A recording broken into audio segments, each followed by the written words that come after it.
अखन अहाँ सब सुन रहल छी झंझारपुर से RM प्रोडक्शन हाउस के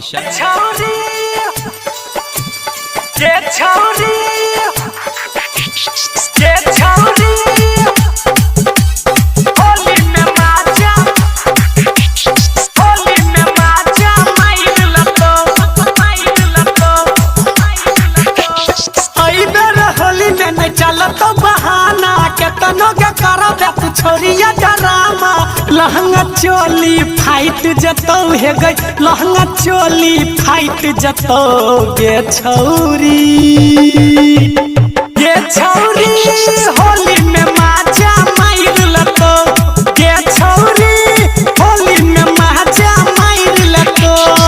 ई बेर होली में नहीं चलतो बहाना केतनो के करब तू छोरिया डरामा लहंगा चोली फाइट जतो हे गई लहंगा चोली फाइट जतो गे छौरी होली में माजा मार लतो गे छौरी होली में माजा मार लतो होली में माजा मार लतो गे छौरी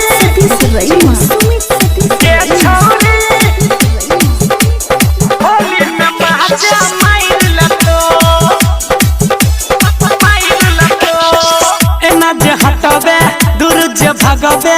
पैर जेतौ महंगा गे तोरा पकड़ क गाल रगड़ क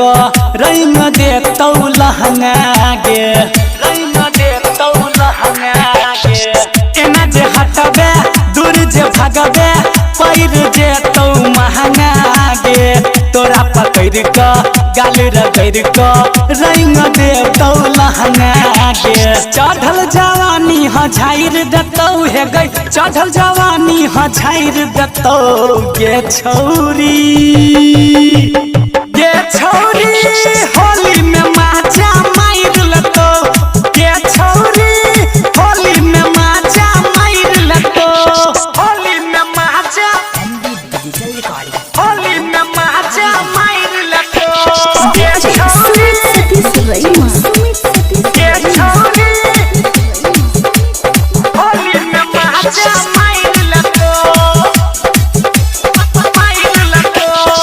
लगे तो रंग कौन छौरा